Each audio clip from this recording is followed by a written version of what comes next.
Finchley Common was a large expanse of uncultivated land that existed between the end of the 16th century and the early 19th century, between the parishes of Finchley and Friar Barnet, on either side of the Great North Road. The size of Finchley Common varied, and was estimated at one time or another to be anything between 500 acres and 1,600 acres. At the time of its enclosure in 1816, it consisted of some 900 acres. Before the 16th century, the same area was covered by woods, part of the Bishop of London's estates. The woods provided the bishop with game to hunt and a retreat from London, but the firewood harvested from the estates also provided very good income. Firewood was the main fuel for London, and as London grew, so did the income from his Finchley estates. This began to change in the 16th century, as coal imported from other parts of the country began to replace wood as London's favourite fuel. London in the 16th century was developing quickly, and there was a natural demand for timber for houses and other buildings. This led to the gradual clearance of Finchley woods. In 1545, timber from Finchley was used by Henry VIII for building and repairs to the Tower of London and Westminster Palace. By the 1590s, nearly the whole of the woods were cleared. The philosopher and politician Francis Bacon, who enjoyed riding through Finchley woods, one day found that the Bishop of London, probably John Alma, had had them cleared completely.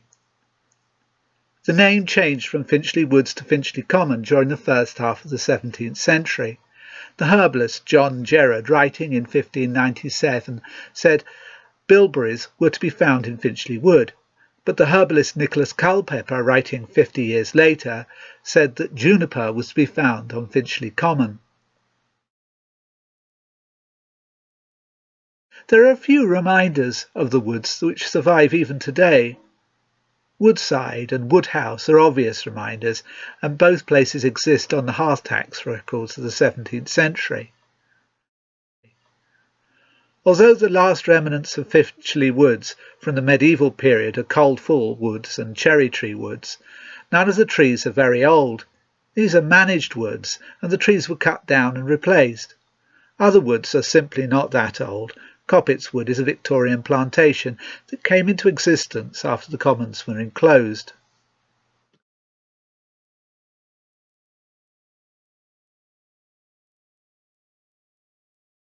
Finchley Common's Hog Market is recorded from at least 1709 and still remains in East Finchley as a street name, Marketplace. At its height in the 1780s, 35,000 store pigs were driven annually to Finchley Market from all over the country and from as far away as Yorkshire. Thousands of these store pigs were sold to farmers from Essex, who would fatten them up on clover and send them to the London butchers. The rest were fed and reared in Finchley on malt offal of at least 11 distilleries. The meat was processed nearby into salted pork for the Royal Navy. When this particular part of the trade started is not known, but the earliest known report of a warrant for pork from Finchley was issued by the Navy in 1700.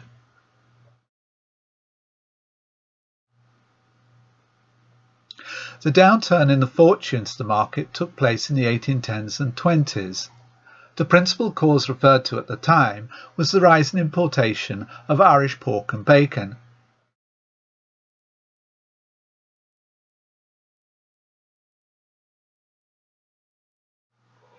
From the 1640s to the 1820s, Finchley Common was regularly used for military encampments located in today's North Finchley. It was safer having armies outside of London, where they could not cause trouble, but what was not a problem to London was often a problem to the people of Finchley. In August 1643, during the English Civil War, locals complained about Roundhead troops stealing sheep off the common, and the army of prostitutes who were to be found in the camp. In 1660, General Monk drew up his army on the common before marching into London to secure the city at the time of the restoration of Charles II, and later still, when Charles Stuart, Bonnie Prince Charlie, threatened London in 1745, troops were mustered on the common before marching north.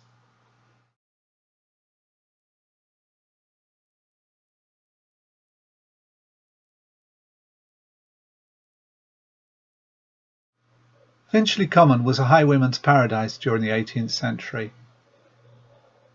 As the main route north out of London ran across Finchley Common, it was busy even at night.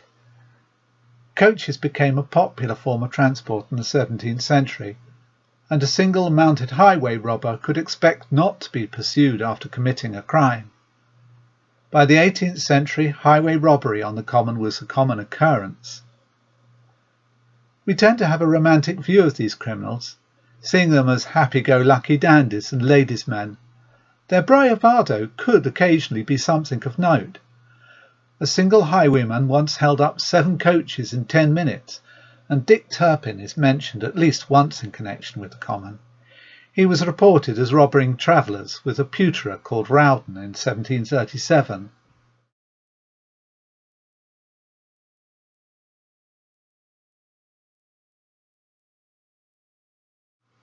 If caught, highwaymen could expect severe punishment, even death. Most were hung at Tyburn, but there is at least one who was executed on Finchley Common in 1700. Edmund Toole, a Finchley man, was hanged on the Common and his corpse suspended in chains. Gibbets were used on Finchley Common as a deterrent to crime until at least the 1780s. The authorities were not always particular about whose corpse they used, and not every corpse in a gibbet committed their crime on the Common. In 1760, Patrick McCarty killed a debt collector in an inn in Covent Garden. He was executed nearby, and his corpse was taken to Finchley to be suspended at the gibbet on the 6 Mile Stone. That's at the junction of Bedford Road and the High Road today. In 1761, his corpse was stolen with part of the gibbet. His body was dumped in a pond in Highgate. Quite why the body was taken down is a mystery. It is unlikely that it was body snatching, as surgeons had a preference for fresh corpses, although the skeleton might have been taken as a curio. There were collectors. To some criminals, the body of the executed had magical properties, and it is possible that it was taken to produce a hand of glory, a candle in the shape of a hand made from rendered fat of an executed corpse, which could stop householders from waking during a burglary.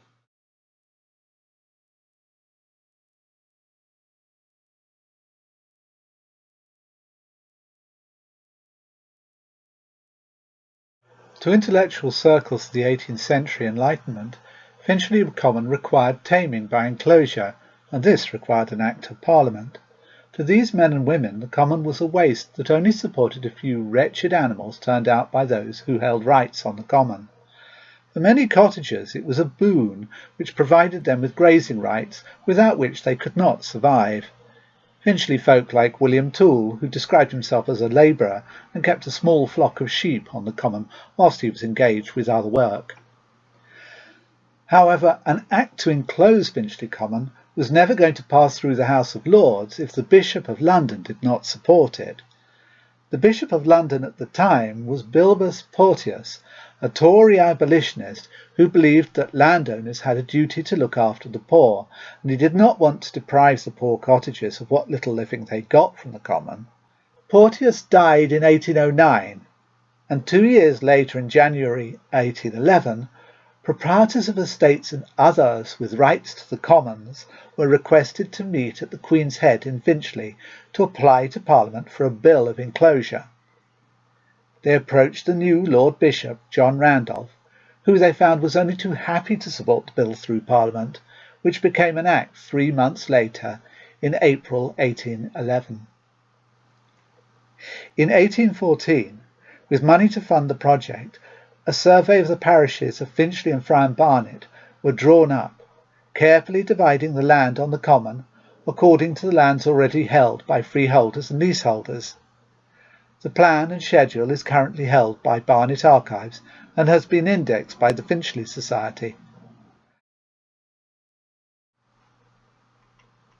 15 acres were put aside for the poor of the parish of Finchley, and an even smaller one was put aside for the poor of Barnet. This was to be rented out to provide a dole of coal to the poor in the winter. But in the winter of 1813, a cottager who had made her living by keeping 2 dairy cows on the Common hanged herself at the prospect of being reduced to the indignance of receiving a dole of fuel instead of being able to support herself independently.